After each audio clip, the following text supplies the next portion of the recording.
দেশ বিদেশের বাছাই করা খবর নিয়ে সর্বদাই সত্য সন্ধানী এই নিউজ ভারত। নমস্কার, এই নিউজ ভারতে আপনাদের সকলকে স্বাগত। শুরু করছি ওয়েদার আপডেট।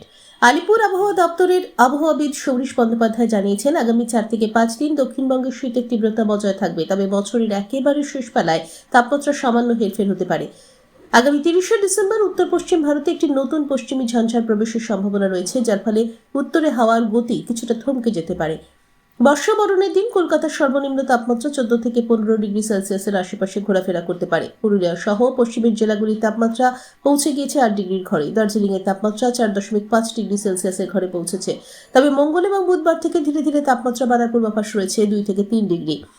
বর্ষবরণের রাতে ফিরতে পারে শীত। নতুন বছরের গোড়া থেকে আবার তাপমাত্রা ঊর্ধ্বমুখী হবে। গোটা রাজ্যে তাপমাত্রা আপাতত শুষ্ক থাকবে, বৃষ্টির কোনো সম্ভাবনা নেই। আজ কলকাতায় রৌদ্রোজ্জ্বল দিন। আজ কলকাতা ও তার পার্শ্ববর্তী অঞ্চলে দিনের সর্বোচ্চ তাপমাত্রা 21 ডিগ্রি সেলসিয়াস, সর্বনিম্ন 12 ডিগ্রি সেলসিয়াস। বাতাসে আপেক্ষিক আর্দ্রতার পরিমাণ 71%। ব্যুরো রিপোর্ট, ই নিউজ ভারত।